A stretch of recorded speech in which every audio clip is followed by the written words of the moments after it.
നമസ്കാരം. Raf talk ഫുട്ബോളിലേക്ക് അവർക്കും സ്വാഗതം. ക്രിസ്ത്യാനോ റൊണാൾഡോയും സെർജിയോ റാമോസും ഒക്കെ നല്ല ഈഗോ ഉള്ളവരാണ്. പക്ഷെ അത് ഗുഡ് ഈഗോയാണ്, ടീമിന് ഗുണം ചെയ്യുന്ന ഈഗോയാണ്. ഈഗോയുള്ള കളിക്കാർ ടീമിലുണ്ടാകുന്നത് നല്ലതാണ്.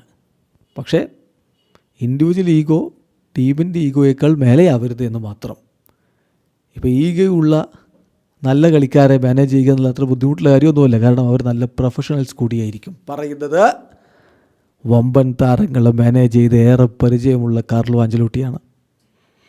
ബ്രസീലിയൻ ടീമിൻ്റെ കോച്ചാണിപ്പോൾ അദ്ദേഹം. ഇപ്പോൾ യൂറോപ്പിലുണ്ട്.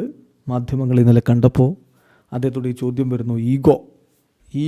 അപ്പോൾ ഈ ഈഗോയെക്കുറിച്ച് നിങ്ങൾ കുറച്ച് ദിവസം മുമ്പ് കേട്ടിട്ടുണ്ടാവും. ഗാരത്ത് ബെയ്ൽ പറഞ്ഞത് റയൽ മാഡ്രിഡിലെ മാനേജിങ് പരിപാടി എന്ന് പറഞ്ഞാൽ ടാക്ടിക്സും മറ്റുമൊന്നുമല്ല, താരങ്ങളുടെ ഈഗോ മാനേജ് ചെയ്യലാണ് പ്രധാന പണിയെന്ന്. അപ്പോൾ അതുകൂടി ചേർത്ത് വേണം ഇതിനെ കാണാൻ. അപ്പോൾ ആഞ്ചലോട്ടി പറയുന്നു, ഞാൻ വിചാരിക്കുന്നു ഈഗോ ഉള്ള താരങ്ങൾ ടീമിൽ ഉണ്ടാവുക എന്നുള്ളത് പ്രധാനപ്പെട്ട കാര്യമാണ്.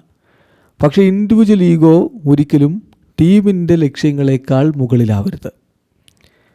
2 ആഴ്ചക്ക് മുമ്പ് ബ്രസീലിൽ വെച്ചൊരു പ്രസ് കോൺഫറൻസിൽ ഞാൻ പറഞ്ഞു, എനിക്ക് വേണ്ടത് വേൾഡ് കപ്പിൽ ബെസ്റ്റ് പ്ലെയർ ആവണം എന്ന തരത്തിലുള്ള കളിക്കാരനെയല്ല, മറിച്ച് വേൾഡ് കപ്പ് വിജയിക്കണം എന്നാഗ്രഹിക്കുന്ന കളിക്കാരനെയാണ്.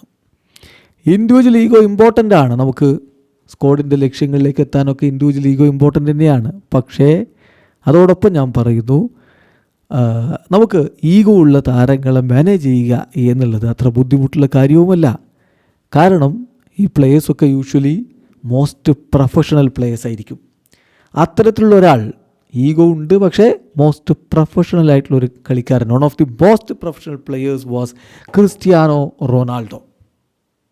പിന്നെ മറ്റൊരാളെ ഞാൻ പറഞ്ഞാൽ അത് ഈഗോ ഒക്കെ ഉണ്ട് എന്നാൽ സ്ട്രോങ് പേഴ്സണാലിറ്റി ഒക്കെ ഉള്ള ഒരാളെ ഞാൻ പറഞ്ഞാൽ അത് സെർജിയോ റാമോസാണ്. പക്ഷേ അത് നല്ല ഈഗോ ആണ്, ടീമിന് ഗുണം ചെയ്യുന്ന ഈഗോ ആണ് എന്നുകൂടി ഇപ്പോൾ ആഞ്ചലോട്ടി പറയുന്നു. വീഡിയോ അവസാനിക്കുന്ന ഫുട്ബോൾ ലോകത്ത് കൂടുതൽ വിശേഷങ്ങളുമായി റാഫ് ടോക്സിൽ എത്താം.